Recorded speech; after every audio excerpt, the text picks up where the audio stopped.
My name is Margaret Ellison. I'm 69 years old, a retired librarian, and a widow for 7 years now.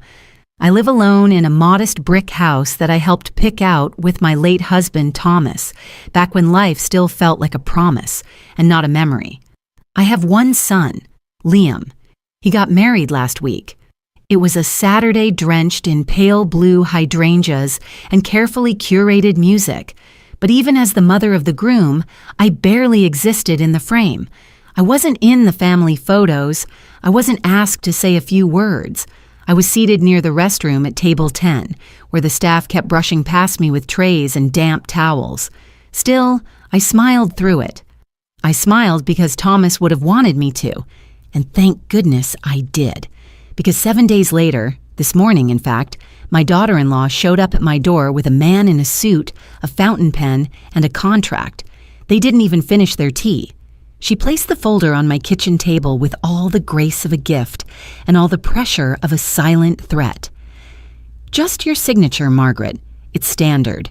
A power of attorney," she said, as if she was doing me a favor.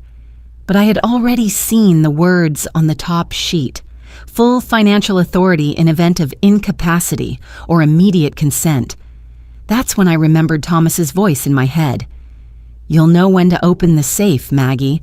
Not when they say they love you, but when they show you where they stand."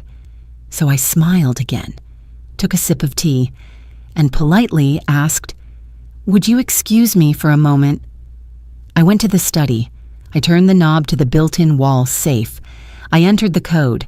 The date Thomas proposed to me, hidden beneath his favorite sonnet, and there it was, a single blue folder, a handwritten letter in Thomas's slanted, purposeful script, and the final trust papers, $83 million.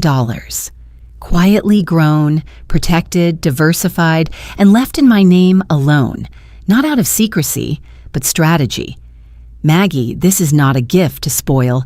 It's an armor for when silence becomes your only weapon. I walked back to the kitchen with the same cup of tea in hand. The lawyer adjusted his tie. My daughter-in-law pushed the contract a little closer, the pen already uncapped, and I looked at it the way you'd look at a locked cage waiting for your consent to step inside.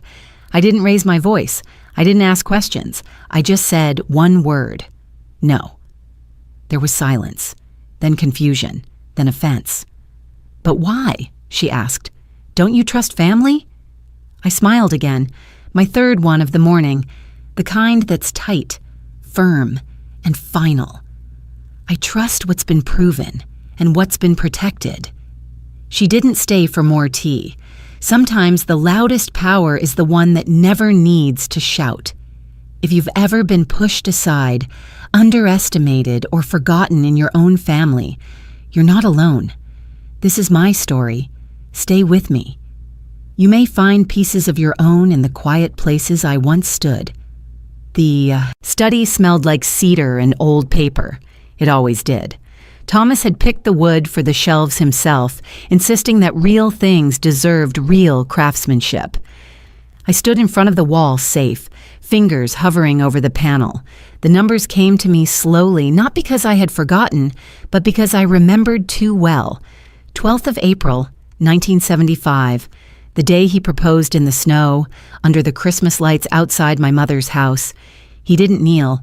He stood, firm and shaking, like the kind of man who'd seen too much of the world to pretend romance was clean. "Maggie," he had said, "I'm not offering you ease. I'm offering you truth." The lock clicked.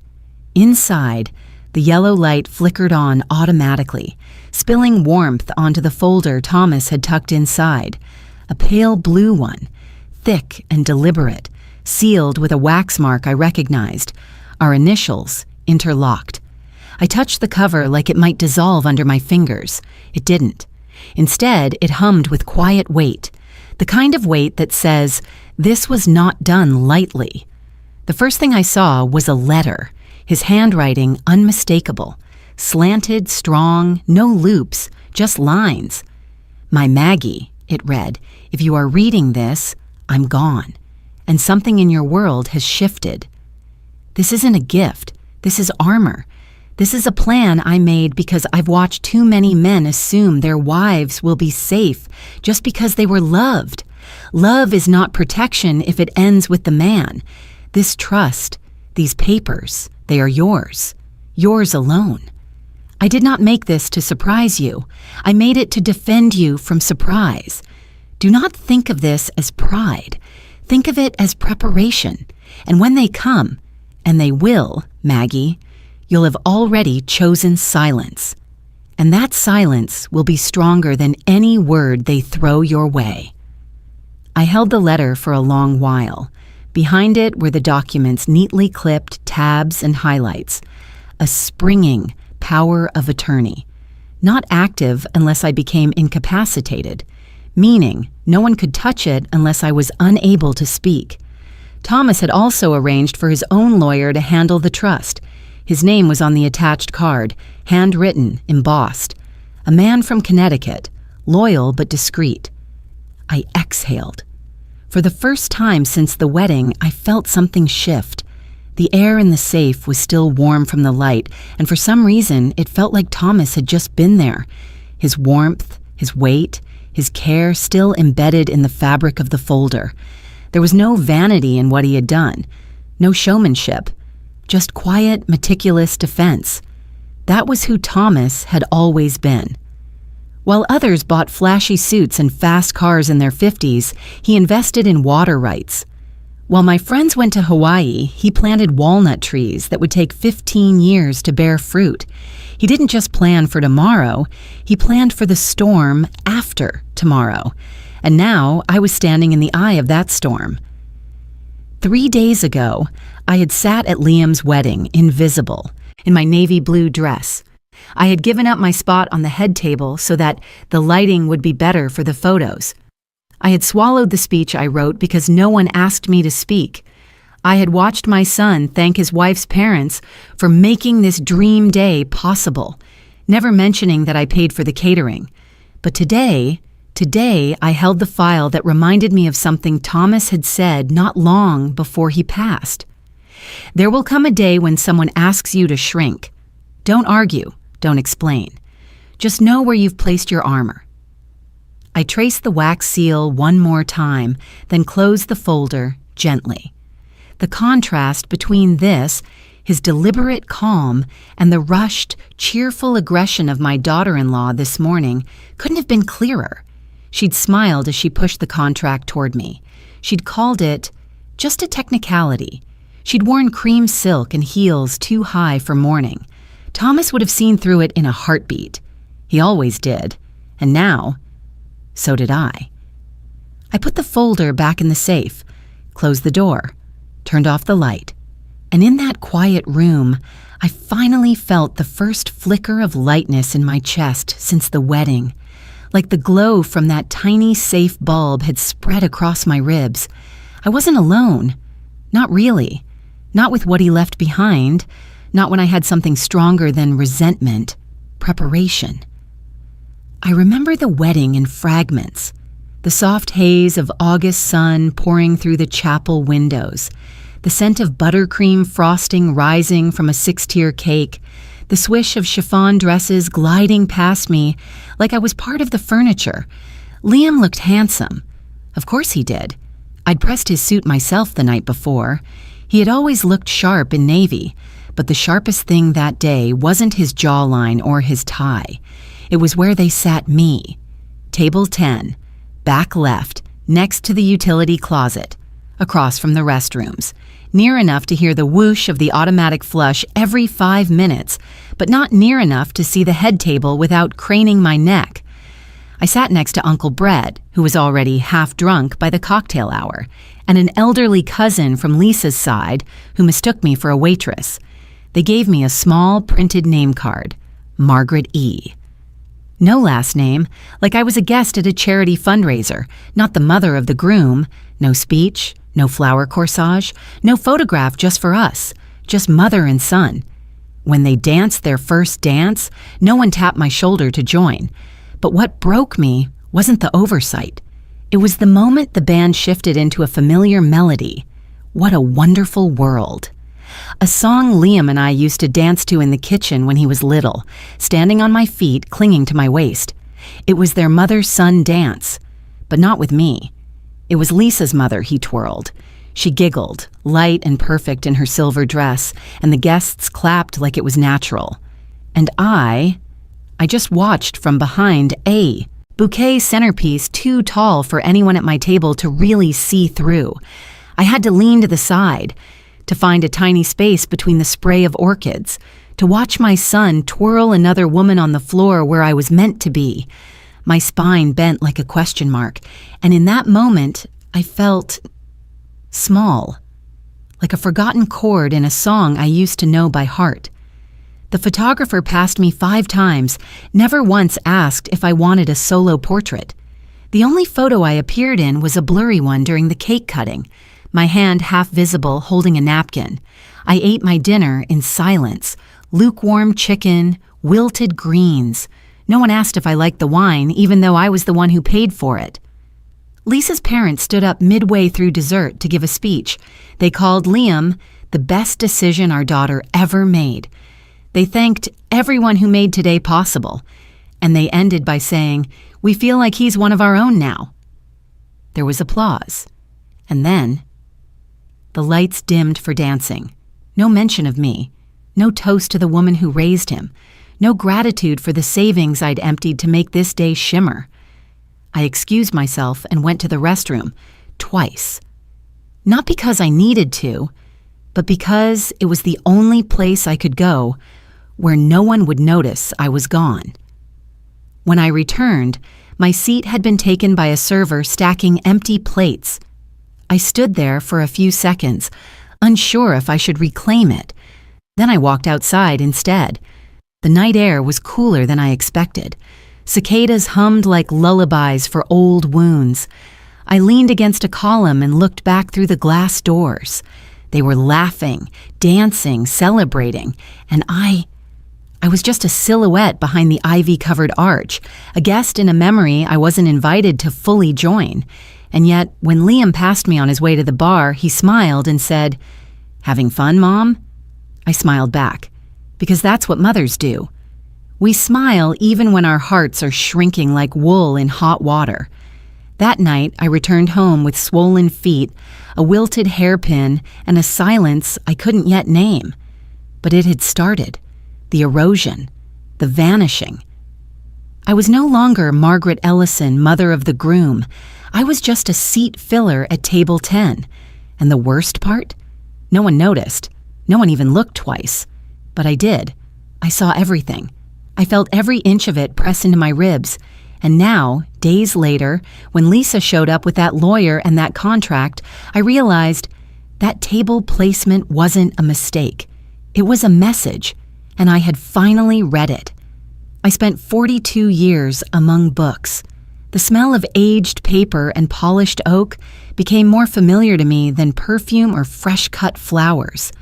People think librarians just check out books and shush noisy kids. But the truth is, we're keepers of order, of systems, of things that don't scream for attention, but hold the world together in silence, like spines on a shelf, like women like me. My name is Margaret Ellison, and for over 4 decades, I was the senior librarian at the Chestnut Hill Public Library, 6 days a week, 7:45 sharp, keys in hand. I knew which biographies hadn't been borrowed in years, which student always returned books late but wrote thank you notes. There's something sacred about a space where stories rest, where knowledge whispers, never shouts. And in that quiet, I found my rhythm. I wasn't loud, but I was steady. I wasn't flashy, but I was dependable. And people came to trust that. My fingers knew the difference between vellum and paperback. My eyes could find a misplaced volume across the room, and my heart believed that doing small things well still mattered. That's how I lived my life, with rules, with care, with devotion. Thomas understood that about me. He was the only one who ever truly did. My husband didn't wear designer suits or drive a flashy car. He wore the same leather belt for 20 years. He kept receipts in dated envelopes. And every Thursday, he polished his shoes, even if he had nowhere to go. He worked for decades in real estate, quietly buying, quietly building. No one knew how much he'd amassed, not even me, until after he passed. That's when I found the file, neatly labeled, dated, indexed. 27 properties, 4 holding companies, a separate account, untouched since 1993. $83 million. All legal. All his. All ours. But what struck me more than the number was the note he left me, tucked between 2 blueprints. It read, "Don't let this become a weapon in someone else's hands. This isn't inheritance. It's armor." I cried for hours that night, not because I was rich, but because I realized he had spent his life building something to outlast himself, not a legacy, a shield, and he trusted me to know when to use it.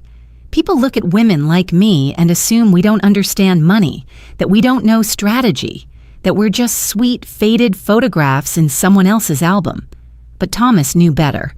He watched me rebuild our household on a librarian's salary when the housing crisis hit.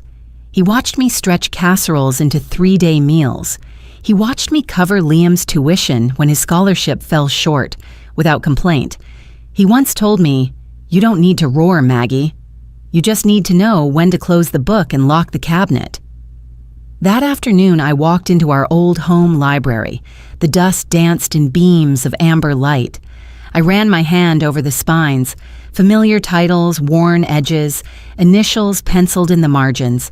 I pulled out a volume at random, Willa Cather. Inside was a pressed flower, still faintly pink after all these years, and I thought, this is what it means to be forgotten by the world but remembered by someone who mattered. I stood there for a long time, letting the weight of silence wrap around me like a soft coat, not grief, not regret, just presence. A woman who had always done the right thing, even when no one was watching. And in that moment, I didn't feel small. I felt rooted, because the world may not have seen me, but Thomas did. And I see myself now, too. After I put the file back into the safe, my fingers still trembled, not from fear, but from clarity. It was time to call Eugene. Eugene Wallace had been Thomas's oldest friend. They met in college, bonded over philosophy classes and cheap cigars. He became our lawyer when Thomas bought his first property. And even after Thomas passed, Eugene called every Christmas, without fail. He lived alone now, somewhere near Montpellier. Just him and a half-blind bulldog named Nino. I still had his number. Taped inside the back cover of the Federalist Papers, Thomas's favorite, right where he used to keep the important names, the ones you don't search on a phone but carry in your bones. I dialed. The line rang 3 times, then a crackled, "Ellison residence, well, mine now. Speak fast, I don't hear slow." "Eugene," I said. "It's Margaret." A pause, then a slow inhale, like an old engine restarting. "Well, I'll be... Margaret, is that really you? You still breathing without that stubborn man of yours?" "I am. Still cooking for 2 out of habit." He chuckled, raspy and warm. "Then you're doing just fine." I told him everything. The visit, the folder, the audacity, how she stood there with that lawyer who looked 12, offering me tea in my own kitchen while slipping paperwork between my hands. He listened without interrupting. When I finished, he asked only one thing. "What kind of documents did she bring?" "A full power of attorney," I said. "She wanted me to sign it on the spot." He cursed under his breath, the way only retired lawyers and war veterans do, with restraint and precision. "That's not care," he said. "That's control dressed in Sunday manners." He cleared his throat. "Let me tell you something, Margaret. Don't let anyone use the word worry to rob you of your voice. You've made it to 69 with both hands working, both eyes reading, and a mind sharp enough to see through smiles. You don't owe anyone trust they haven't earned." I felt something uncoil in my chest. like a lock turning. "I don't plan to sign a thing," I said. "You don't even need to say that," he replied. "You just live like it's already true."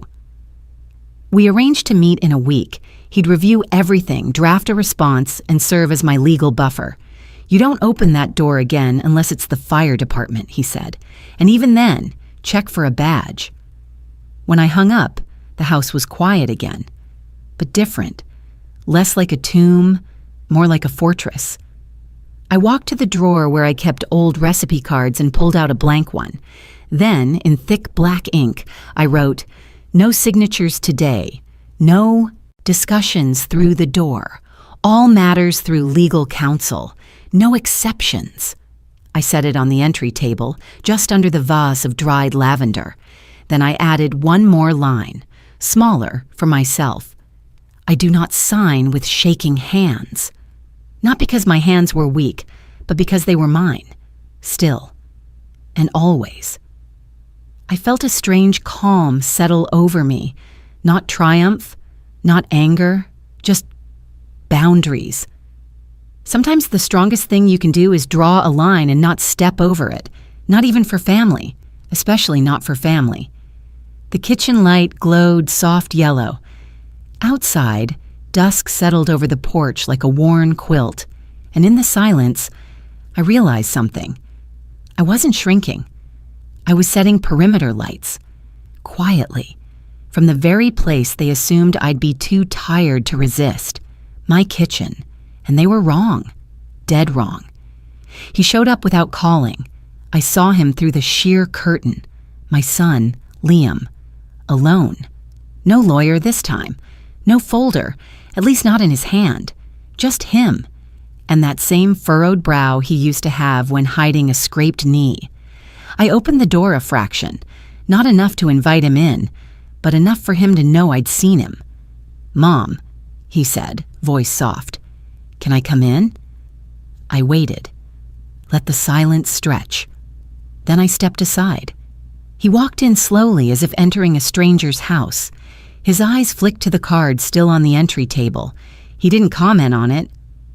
We sat at the kitchen table, the same table where I once taught him to read, where he once cried over spelling bees and geometry quizzes. Now his hands stayed in his lap, tightly woven. He couldn't look me in the eye. "How's married life?" I asked. A simple question, but it landed like a dropped glass. He cleared his throat. "It's new. We're figuring it out." "Planning for what?" I asked gently. He hesitated. "Well, you know, the usual. Buying a house, starting something, maybe moving west." I nodded. Not because I agreed, but because I didn't want to interrupt the unspooling of his rehearsed words. Then came the quiet pivot. "Mom," he said, finally meeting my eyes. "There are just a few documents, nothing serious. They just help streamline things in case, anything happens." I didn't answer. So he filled the silence. "It's just paperwork. For your security. For peace of mind." "For yours or mine?" I asked. He blinked. Didn't answer. "Tell me," I said slowly. "What exactly are you asking me to sign away?" He shifted. Looked toward the hallway. As if he hoped someone else might walk in and finish the sentence for him. When he finally spoke, it was low. "It's just to give us a little flexibility, financially, if something comes up." There it was, software, coded, but unmistakable. Control. I leaned back, watched him, and suddenly, I didn't see my son. Not the boy who once made me macaroni art or who fell asleep on my lap during thunderstorms. No. I saw a man avoiding truth, a man too afraid to choose between loyalty and convenience. "I've already spoken with Eugene," I said. His face paled. "I didn't mean to go behind your back. It was just easier that way." "For who?" He didn't respond, so I said it again, quieter. "For who, Liam?" His shoulders dropped, and in that moment, I saw it. Not malice, not greed, but weakness. He wasn't leading this. He was following, avoiding conflict, letting someone else whisper what he should want and nodding along. I looked down at his hands, nervously picking at a hangnail, and I remembered those same hands, small and feverish, clutching mine in a hospital bed when he was 8. He had strep so bad he couldn't speak, but he didn't let go of my hand all night. Now, those hands wouldn't even reach for mine. "I'm not angry," I said, "but I am disappointed." His face flinched. "You're my son, Liam, not my handler, not my beneficiary in waiting, and certainly not my keeper." He looked like he wanted to argue, but all he said was, "I just want what's best for everyone." "No," I corrected. "You want what's easiest for you." Another pause. Then he stood. "Are you going to sign them?" I stood too. "When the day comes that I can't trust my own judgment, you'll know, because I'll ask for help. But until then, I make my choices." He nodded once, more out of defeat than understanding. At the door, he paused.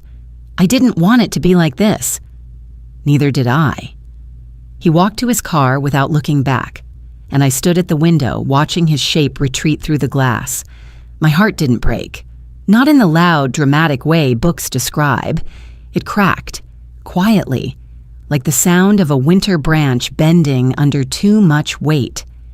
Eugene arrived just after lunch. He was slower now, gray around the temples, knees that made noise before he did, but still sharp as ever. He carried a leather briefcase that looked like it had weathered more storms than both of us combined. His old Labrador, Boone, waited in the car with the windows cracked, blind in one eye, loyal in both. "I brought the checklist," Eugene said, tapping the side of his case like it was sacred scripture, "and I brought the stamps." He meant the red ones, the kind that leave a mark no one can argue with. We sat at my kitchen table, again. Only this time, it wasn't a place of tension. It was strategy. It was defense. We began with the essentials, updating my power of attorney, springing, not durable, meaning it only takes effect when I'm medically declared incapacitated. Then we layered on extra protection, secondary passcodes for bank transfers, 2 new safes, 1 for personal documents, 1 for asset deeds. We restructured the trust just slightly, inserting a no contest clause. If anyone tries to challenge your will or trust, they get nothing. Not a penny, Eugene said. It's not revenge, it's insurance. We worked in silence mostly, the kind of silence only 2 old friends can share without discomfort. Papers shuffled, pens scratched, stamps thudded. Every time Eugene pressed one of those thick red stamps onto the page, it echoed. Thud, initial declaration. Thud, power of attorney override. Thud, emergency access restrictions. To anyone else, it might have sounded like bureaucracy. To me, it sounded like armor. With every seal, I felt steadier, not just protected, prepared. Eugene slid a stack toward me. "These are copies for your records, and this," he said, tapping a smaller folder, "you give to no one but me or the bank manager, understand?" I nodded. He leaned back, folding his hands over his belly. "You did good, Margaret. Better than most. Better than many men would." I smiled, but it didn't reach my eyes. "I never wanted it to come to this," I whispered. "None of us do," he replied, "but we prepare anyway." We drank coffee after. Boone barked once from the car as if checking in. Eugene laughed. "Even the dog knows time's ticking." Before he left, I walked him to the door. He turned and looked at me the way only someone who knew Thomas could, a look that saw all the grief I'd never spoken out loud. "You're not doing this to be cold," he said. "You're doing it so you don't get burned." And then he left. After the door clicked shut, I turned to the fridge, pulled a blank sticky note from the pad, wrote down the 3 words I would follow like gospel: hold line, ask twice, sign slow. I stuck it on the refrigerator just above the magnets from Thomas's last road trip, next to a faded photo of Liam in middle school, grinning with a fish nearly bigger than him.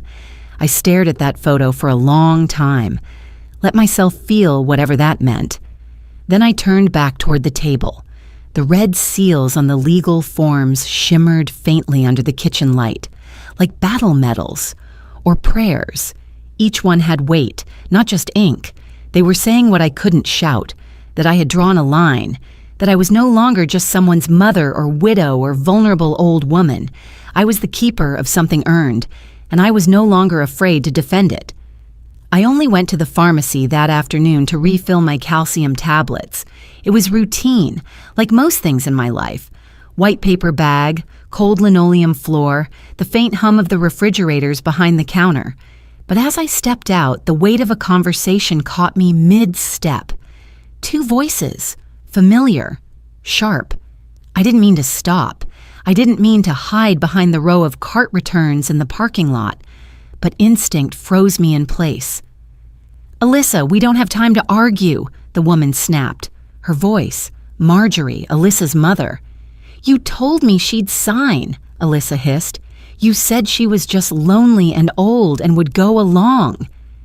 My ears rang. I lowered my head slightly, pretending to adjust the bag in my hand. They were just 20 feet away, facing each other, not noticing me. "I said she seemed easy," Marjorie said. "That's not the same, and I didn't know she had a lawyer up her sleeve." A pause, a shuffle of feet. "Do you know how bad it's going to look if we default?" Alyssa asked, panic edging into her voice. "We used wedding deposits as forward collateral. If Margaret doesn't sign that document, we can't release the funds.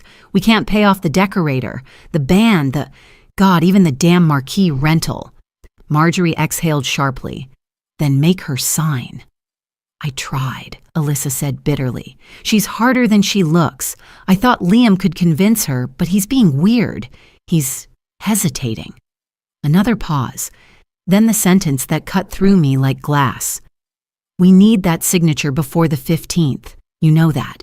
If she doesn't sign, we're finished. I mean it, Mom. Everything falls apart." The 15th. That was 6 days away. And just like that, all the pieces fell into place. The visit with the lawyer, the hesitant tone in Liam's voice, the sudden kindness, the just making sure you're okay phone calls. It had nothing to do with love, nothing to do with concern. It was about money, about a shortfall no one told me about a wedding built on borrowed time and borrowed funds, on illusions paid for with overdrafts and risks. My presence at the wedding? Irrelevant. My absence from the photos? Intentional. But my signature? That was essential. That was the real invitation. Not to celebrate, to save them. I stood there as the wind picked up, carrying the scent of dried leaves and asphalt. My paper bag crinkled slightly in my hand. Alyssa's voice softened suddenly as if trying to comfort herself more than Marjorie. "She's just a widow, Mom. She probably doesn't even know what she's sitting on. Liam said she still uses paper ledgers for her bills." My cheeks flushed, not with shame but fury, because they had mistaken quiet for cluelessness, politeness for passivity, restraint for weakness. They thought I was some relic, convenient, outdated, and just smart enough to be manipulated. I walked away before I heard more. I didn't need to. I didn't need to hear how they planned to circle back with Liam. I didn't need to hear what else they might leverage. Guilt, loyalty, nostalgia. I already knew. As I stepped into my car, I placed the pharmacy bag beside me and rested my hands on the wheel. The world felt colder, but clearer. This wasn't about family. This wasn't even about inheritance. It was a transaction dressed up as love, an ambush wearing wedding lace. I drove home in silence, didn't turn on the radio, didn't cry. Instead, I repeated one sentence in my mind, over and over again. They thought I didn't know, but I did now, and knowing changes everything. That night, I sat in the quiet with the sleeves of Thomas's flannel shirt twisted in my hands. It still smelled faintly of him, pine, ink, and the trace of that old cedar cologne he wore for 40 years straight. The buttons were cracked a little now, the fabric thinning at the elbows, but it was his, and it still felt like home. I pressed the shirt to my face, and for the first time since the wedding, I let go. No polite tears, no folded hand weeping into a handkerchief. I cried with the full weight of 40 years of holding steady, with the grief of losing the only man who ever really saw me, saw all of me, with the raw truth that my own son no longer looked at me the way Thomas once did, with pride, with trust, with love that didn't ask for signatures. My shoulders shook. The sobs didn't ask for permission. They came like rain finally finding cracks in a dry wall. And when I gasped for breath, I wasn't crying like a woman who'd been strong. I was crying like a woman who had been silent too long. I whispered into the cotton collar, "Can you see this, Thomas? Do you see what's become of our boy? He doesn't even meet my eyes anymore." I pulled the shirt tighter, as if it could wrap around the hollow space in my chest. There was something brutal in the kind of cry where no one's watching, where you're not trying to be composed, where the truth is so sharp, so plain, it leaves no room for performance. I wasn't crying because I was weak. I was crying because I had carried everything, birthdays, bills, grief, gumption, inside my spine like a steel beam. And somewhere along the way, I became invisible. To them, to Liam, to myself. And in that moment, with Thomas's shirt clutched against my ribs, I finally admitted a truth I had been avoiding. Love, when unreturned, becomes weight. And I had been lifting dead weight for far too long. I sat on the edge of my bed until my tears dried on their own. No tissues, no soothing music, just the sound of breath coming back to rhythm, the sound of grief completing one of its ugly, necessary cycles. In the dim light of my bedroom, I looked around, not for anyone, but to remind myself I was still here, still present, still Margaret. And though my hands were wrinkled and my name was often forgotten in family conversations, I was not disposable. I was not confused. And I was no longer going to be the convenient silence they placed at the end of a table or at the foot of a contract. That night, I didn't make a grand plan, didn't vow revenge, didn't whisper threats. But I did fold Thomas's shirt carefully. I smoothed every wrinkle with the back of my hand, and I placed it, not in the closet, but on my desk, where I could see it in the morning, where I could remember the man who saw my worth, even in sweat and grief and librarian cardigans, where I could remember myself before the world asked me to shrink. By the time I turned, off the light, the air had changed. Nothing outside had shifted, but I wasn't just the mother anymore. I was the widow of a man who built quiet empires, the woman who had survived cancer, layoffs, and loneliness, and I had cried not to collapse, but to make space for the next move, for the next breath, for me. The next morning, I brewed a fresh pot of English breakfast tea, wore my nicest slacks, and met Eugene in his car at 9 o'clock sharp. It was time to begin my campaign, the kind of campaign that didn't need banners or bullhorns, just process, just paperwork, just red stamps. Our first stop was the notary, then the bank, then the courthouse for the affidavit Thomas had quietly prepared before his last surgery. Everywhere we went, I watched as forms were stamped with precision. Cup, cup, cup. A sound so small, it could be missed. But to me, it was thunder. It was a declaration. It was proof that I had not hesitated, had not caved, had not signed under pressure. I wasn't trying to fight them. I was protecting myself, layer by layer, clause by clause, signature by signature. Eugene had drawn up the springing, durable power of attorney and registered it through the county.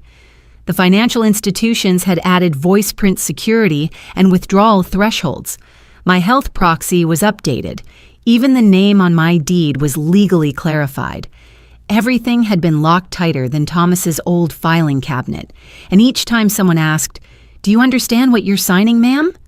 I met their eyes and said clearly, "Yes, I understand exactly what I'm doing." Back at home, I began pinning every receipt, notarized document, and confirmation letter to a corkboard in the kitchen.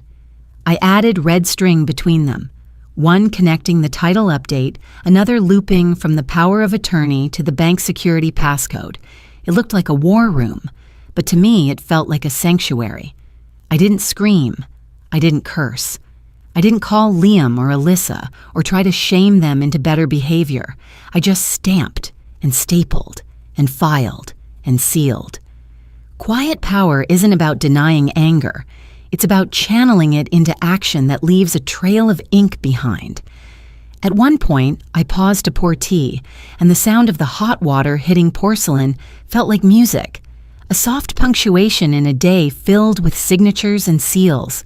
There was no drama, no yelling, just folders, stamps, pens, and choices.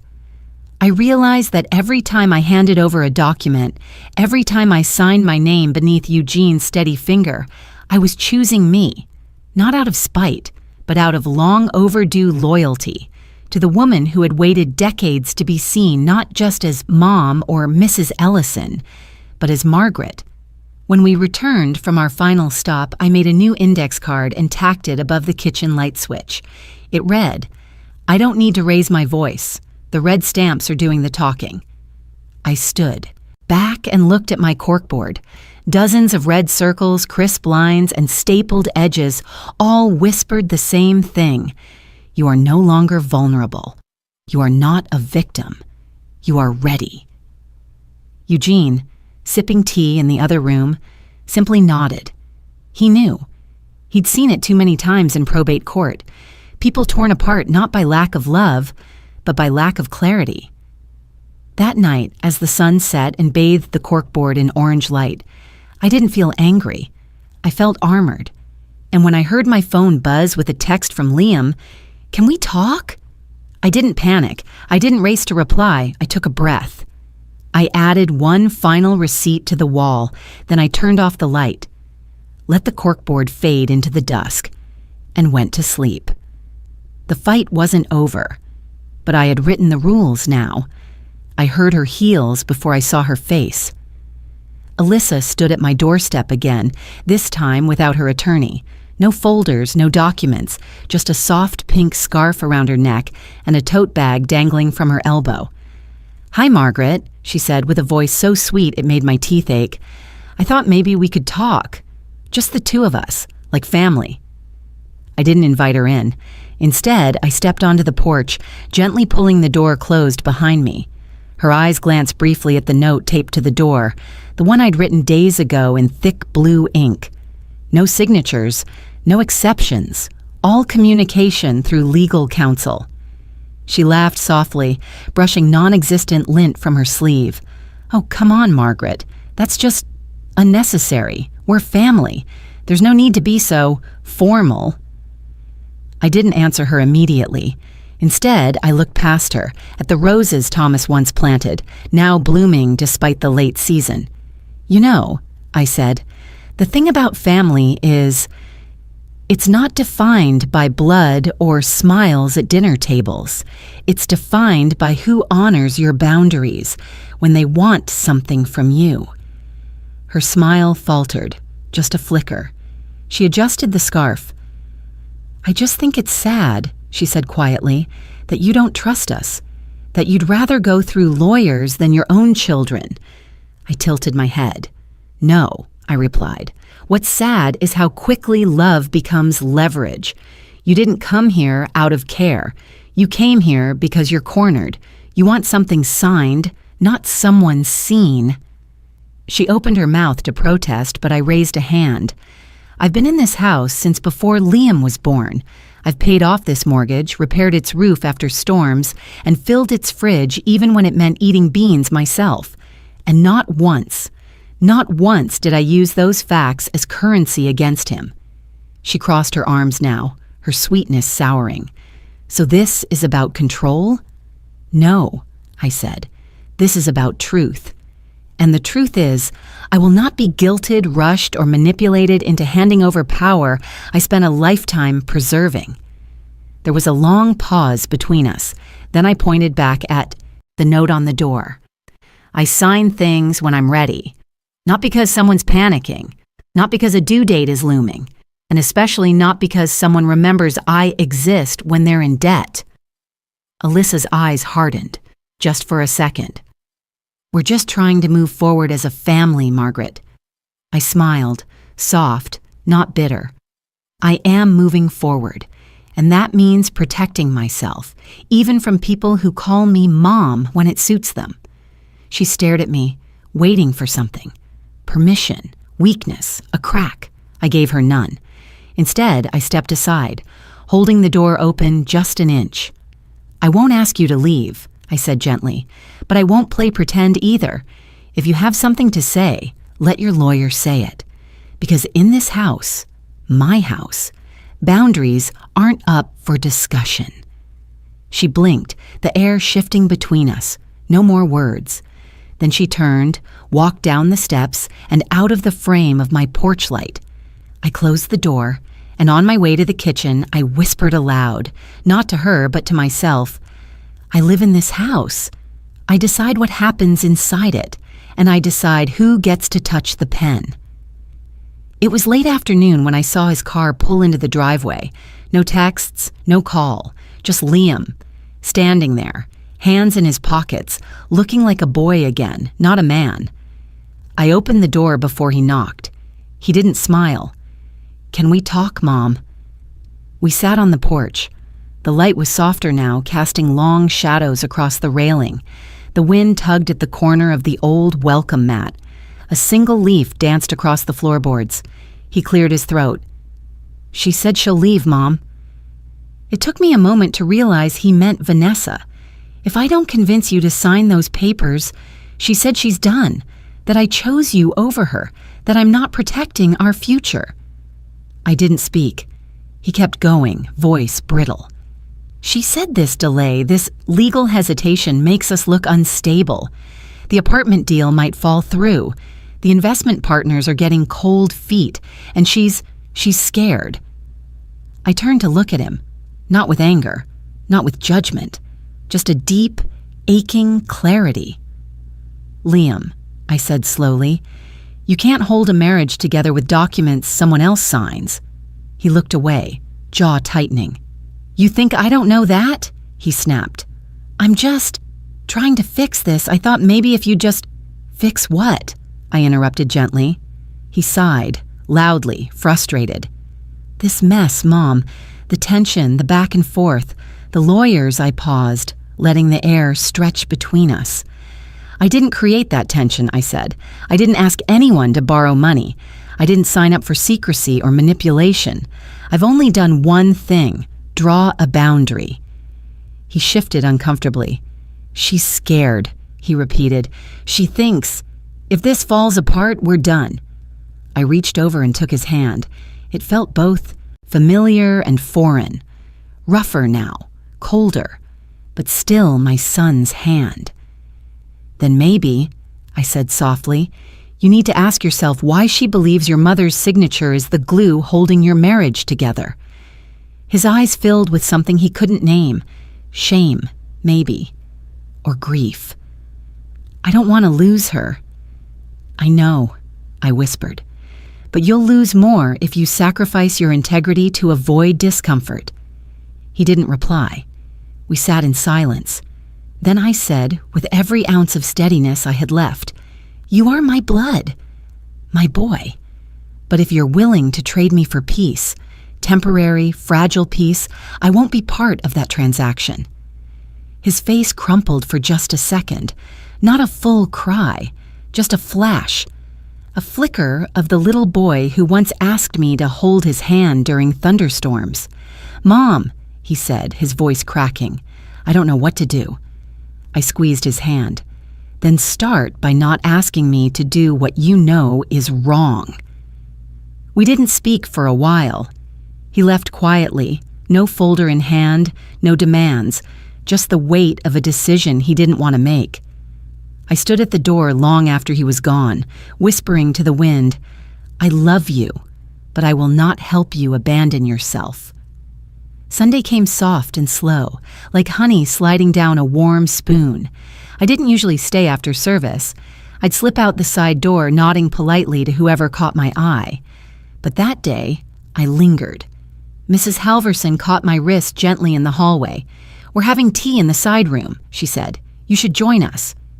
I hesitated, but something about the way she looked at me, kind, steady, knowing, made it hard to say no.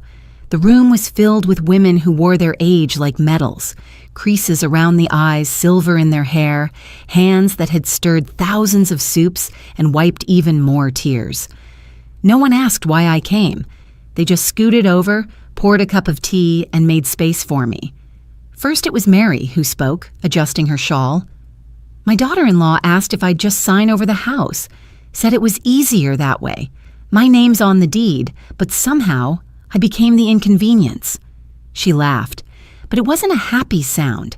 Then Clara added, "Mine brought a mobile notary to Christmas dinner." The room chuckled, dry and sharp, a laugh that knew the weight behind the absurdity. Someone passed me a plate of lemon cookies. I didn't take one. I was still trying to find the words when Esther, who rarely spoke above a whisper, said, "After Michael died, his nephew asked me for the garage keys, said he had claims. I told him the only claim in that house was mine, from 40 years of loving a man with uneven socks and bad jokes." We all smiled, some with our eyes closed, some through misty lashes. Then Mrs. Halverson leaned forward. Her voice was gravel and grace. "We are the walls, the locks, the foundations of our homes. But the minute we go quiet, the world thinks we're done, that we've faded." She looked at me straight into my chest.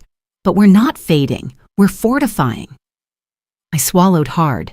That's when I shared. My daughter-in-law showed up with a lawyer, papers in hand. My son stood behind her like a stranger. They wanted my signature, my silence, my surrender. Nobody gasped. Nobody interrupted. They just listened the way only women who have survived know how to listen, without rush, without fixing, without judgment. I told them about the red stamps, about Eugene, about the folder I kept in the kitchen, about how Thomas left instructions like breadcrumbs for me to follow out of grief into strength. Mary nodded, sipping her tea. "My Michael did the same," he said. "Don't let grief make you small." Someone touched my hand. Esther, I think. "We don't need to be loud," she whispered. "We just need to be legally undeniable." That phrase settled into me like warm wool. Legally undeniable. It wasn't vengeance. It wasn't bitterness. It was structure, power wrapped in parchment, dignity delivered by a notary seal. I looked around the room and saw them, not just as women, but as survivors of a culture that too often asks mothers to give and give and give, until nothing's left. But not these women. These women had kept receipts, kept their names on titles, kept their wills updated and their boundaries firmer than cement. I didn't feel alone anymore. That afternoon, as we refilled our cups and passed stories like heirlooms, I understood something. Quiet doesn't mean weak. It means wise. It means ready. It means we speak in ways they can't ignore. We don't raise our voices. We raise our standards. And we raise each other. It was late afternoon when I pulled the green folder off the shelf. The sun was slanting through the curtains, soft and gold. The kind of light Thomas used to call forgiving.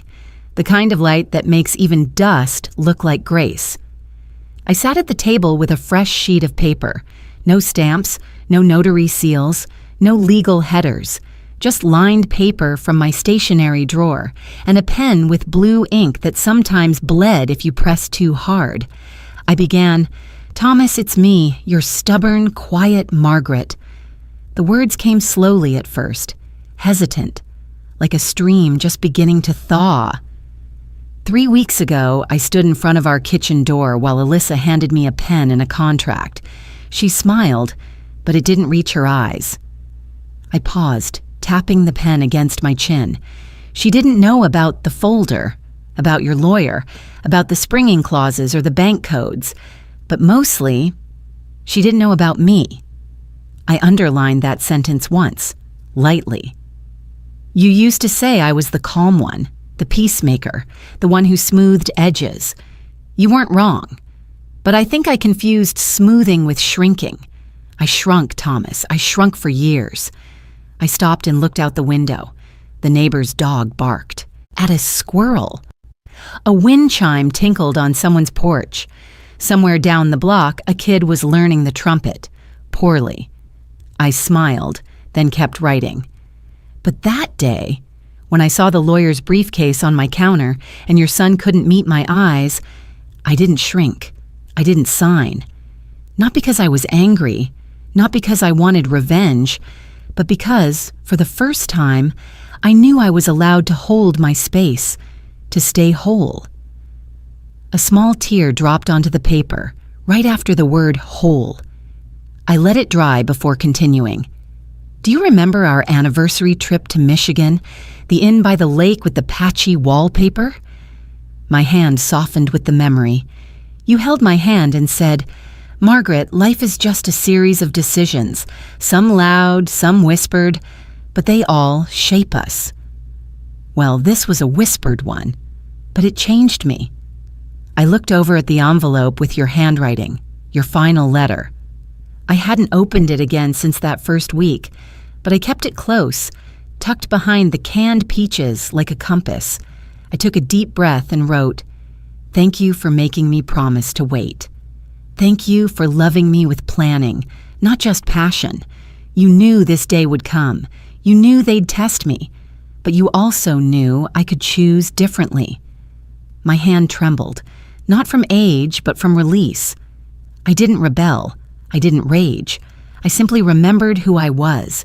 I chose boundaries over fear, silence, not surrender, and grace, always grace, over guilt. The final lines came like breath. I'm not hiding anymore, Thomas. Not behind kindness, not behind obligation. I am here, fully, still yours, still me, but finally, also just Margaret. I signed it with my full name, Margaret Ellison, then folded the page in thirds, slipped it into a cream envelope, and tucked it gently into the green folder, behind the deeds, the directives, the power of attorney. It didn't belong there by law. It belonged there by truth. As I closed the folder, I felt a strange quiet settle inside me. Not emptiness, not sadness, just stillness. Like a room after a symphony ends, where the silence is the final note. And for the first time in a very long while, I let myself be proud, not of what I'd protected, but of who I'd finally chosen to become. That morning, I watered the rose bushes along the front gate. They were blooming better than I'd expected, deep red, with edges like velvet. Thomas always said roses were stubborn flowers. They needed just the right balance of pruning and patience. I adjusted the latch on the gate. It had loosened in the last storm, swinging too easily in the wind. I tightened the screws, then oiled the hinge. It made a satisfying little sigh when I opened and shut it again. Not locked, just secure. Inside, I straightened the living room curtains. Just enough light, not too much. I moved the rocking chair back half an inch, adjusted the corner of the rug where it curled, set the kettle on low. I didn't expect visitors, but I was learning to prepare for myself. Just as I poured the water into the ceramic teapot, I heard the sound of a car engine. Familiar, hesitant, then footsteps, slower than usual. I didn't rush to the window, didn't peek. I just waited. The knock came. 3 soft taps, not the assertive thump of a delivery, not the nervous rap of someone with a contract, just 3. I opened the door. There stood Liam. He looked older than 3 weeks ago, not tired, just quieter, as if something inside him had shifted but hadn't yet found its shape. "Hi, Mom," he said, his voice barely above a whisper. I nodded. "Hi, Liam." He didn't ask to come in. He didn't bring a folder. He didn't wear that rehearsed smile. Instead, he looked toward the porch swing and asked, "Can I sit with you for a bit?" I gestured to the cushion beside mine. He sat. We didn't speak right away. The silence wasn't heavy. It was something else, like a soft space where words were optional. After a while, I said gently, "I'm glad you came." He looked down at his hands. "I don't expect anything. I miss being your son." I turned to him. "You still are. You always were," I said, letting the words fall slowly. "But if you come back as a man who knows where the line is, not as someone looking for a shortcut." He nodded. I continued. "This house has a gate and a door, and both can be opened, but they have locks for a reason, not to keep love out, just to keep respect in." He blinked back something in his eyes. I leaned back into the swing. "Liam," I said, "you're always welcome to return. But you need to learn how to knock, not because I need control, but because you need to know what it means to be invited, not entitled." He looked at me. No defense, no excuses, just quiet. And in that moment, I didn't see the boy who'd once held my hand during a fever. I didn't see the man who'd once turned away with a pen in his pocket. I saw someone who was learning, maybe slowly, maybe late, but still learning. So I poured us both some tea, and we sat there under the soft rustling of the rose bushes, two people breathing in the same air again, not as mother and son with wounds, but as two humans, trying. And that was enough, for now. The board in my kitchen is full now. Rows of red stamps neatly lined, receipts clipped in order, power of attorney, banking access codes, health directives, estate protections. I don't look at them every day, but this morning, I paused. I let my eyes rest on the weight of each mark, each decision made not in panic, not in anger, but in quiet, deliberate clarity. I reached for the kettle. The steam rose slowly, curling toward the ceiling like a silk ribbon. I brought out 2 cups, blue porcelain with faint gold rims, one for me, one for Thomas. It's a ritual now. I placed his cup across, from mine on the oak table. Same spot, same angle. There's no need for words. He knows. I took my seat, wrapped both hands around the warmth of my tea, and I breathed. I didn't win against anyone. Not Liam, not Alyssa, not the lawyers. I won something quieter, something deeper. I won back the version of myself I had tucked away in silence, the part that whispered, "Don't cause trouble," the part that smiled through erasure, the part that stepped aside so others could shine, even when they forgot who polished the floor for them. That part is no longer in hiding. Thomas once said, "The strongest armor is the one you never have to show." And he was right. I didn't need a gavel, or a confrontation, or a public reckoning. Just my voice, just my line in the sand, just a door that opens when I choose and locks with a soft click when I need it to. And speaking of doors, I stood up, carried my cup to the sink, wiped down the counter, checked the latch on the back gate, then I walked to the front entrance. I turned the deadbolt slowly, click, not to shut the world out, but to hold peace in. Before we say goodbye, I'd love to know, where are you watching from? Is it a quiet morning with a warm cup of coffee?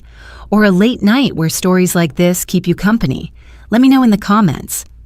I read every one with deep gratitude. And if this story touched your heart, please consider subscribing to the channel, not just to hear more stories like this, but to be part of a community that still believes in kindness, healing, and second chances. Thank you for spending your time with me today. Wherever you are, I hope you carry this story with you. And remember, sometimes the miracle doesn't knock on your door. It waits quietly until you're ready to open your heart.